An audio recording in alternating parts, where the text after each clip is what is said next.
Well, the lifting of those restrictions will be gradual in each German state. First off, it is up to each state to determine the condition for the reopening of those shops. Then shops will have to comply to hygiene measures to ensure that social distancing rules can still be applied. And then the shops reopening are only the shops that have a surface of under 800 square meters. So we're talking about florists, we're talking about retailers, we're talking about fashion shops. Now, not everyone was happy about those measures. You mentioned Angela Merkel being greatly concerned about the fact that there will be more movement of people following this reopening of shops, but also the German Trade Association was quite unhappy about the surface limit for the reopening of those shops. It's a measure that the economy minister, Peter Altmaier, defended, saying that a reopening could only be gradual and loosening the grip of those restrictions could only be done step by step. And Emmanuelle, as some shops where you are slowly start to reopen, are we really now talking about life truly getting back to normal for the average German?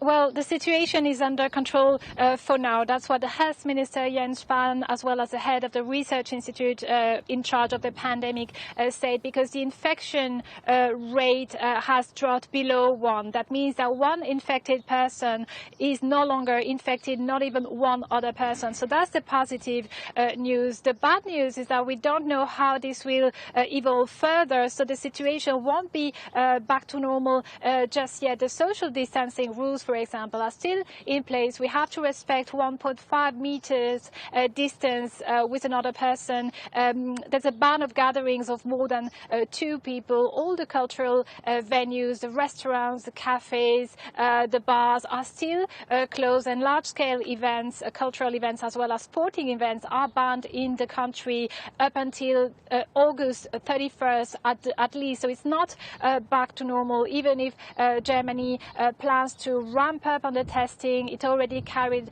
out 2 million tests so far. And also there's something quite significant. The government strongly advises people of the general public to wear masks in public transport. The government fell short on making that measure mandatory, but some states are making it compulsory in their regions, such as Mecklenburg-Vorpommern, for example, or Saxony. So we see different measures in different states, but certainly not life back to normal as for now.